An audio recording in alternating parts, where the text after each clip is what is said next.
Chapter 4 question 1 answer is false. क्योंकि दोस्तों जो हम पेटी कैश बुक बनाते हैं उसका जो बैलेंस आता है आखिरी में मंथ एंड पे जब क्लोज करते हैं या जब भी हम उसको क्लोजिंग करेंगे तो वो बैलेंस कहलाता है cash remaining with petty cashier.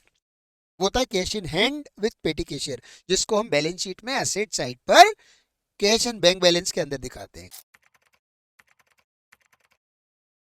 Question 2 answer is false because cash book के आंसर को नेट इनकम नहीं बोलते हैं, उसको बोलते हैं कैश बैलेंस। नेट इनकम तो इनकम स्टेटमेंट से निकलती है, ये कैश बैलेंस कहलाता है।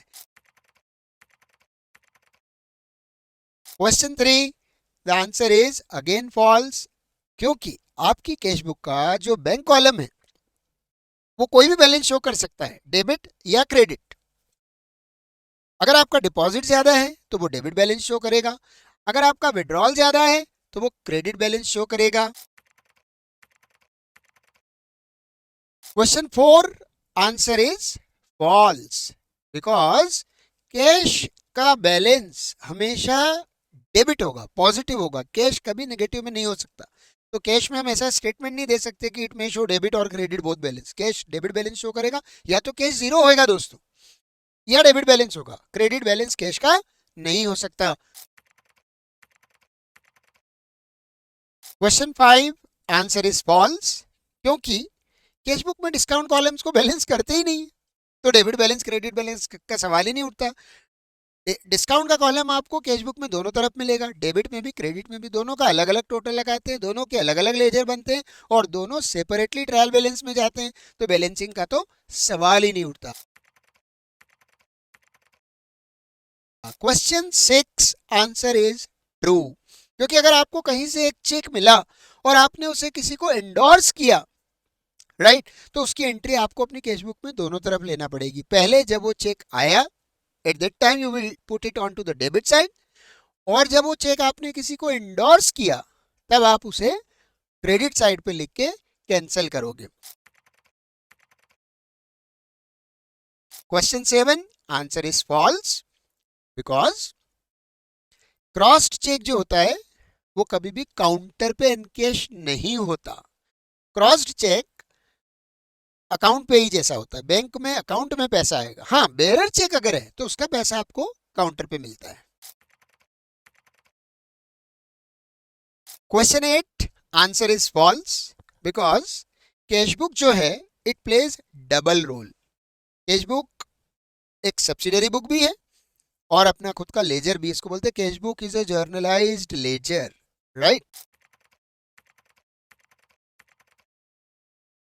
क्वेश्चन 9 आंसर इज फॉल्स क्यों?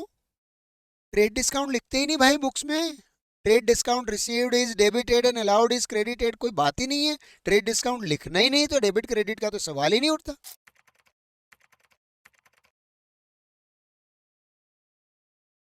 Question 10 answer is false. Cash discount को रिकॉर्ड जरूर करते हैं मगर डिस्काउंट रिसीव्ड हमारी इनकम है, क्रेडिट होगा। डिस्काउंट अलाउड हमारा एक्सपेंस है, डेबिट होगा। Question 11 answer false because when you prepare 3 column cash book, cash column, bank column and discount column, तो इसके बाद जब आप लेजर्स बनाओगे तो आपको कैश का लेजर और बैंक का लेजर नहीं बनाना है मगर डिस्काउंट का लेजर तो बनाना पड़ेगा ना friends. Question 12 answer is false क्योंकि जब हम किसी ट्रांजैक्शन को कैश बुक में दोनों साइड पर रिकॉर्ड करते हैं उस एंट्री को कॉन्ट्रा एंट्री बोलते हैं। टू कैश बाय बैंक या टू बैंक बाय कैश, इसको कॉन्ट्रा एंट्री बोलते हैं, डबल एंट्री नहीं बोलते।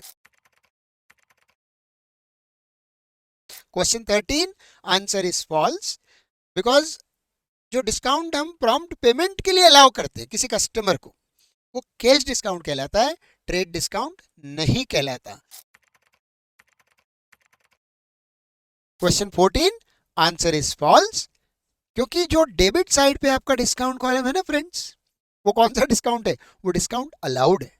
तो जब डिस्काउंट का लेजर बनाओगे तो उसे डिस्काउंट में डेबिट साइड पे लिखोगे, क्रेडिट साइड पे नहीं। क्रेडिट में तो रेवेन्यूज आते हैं।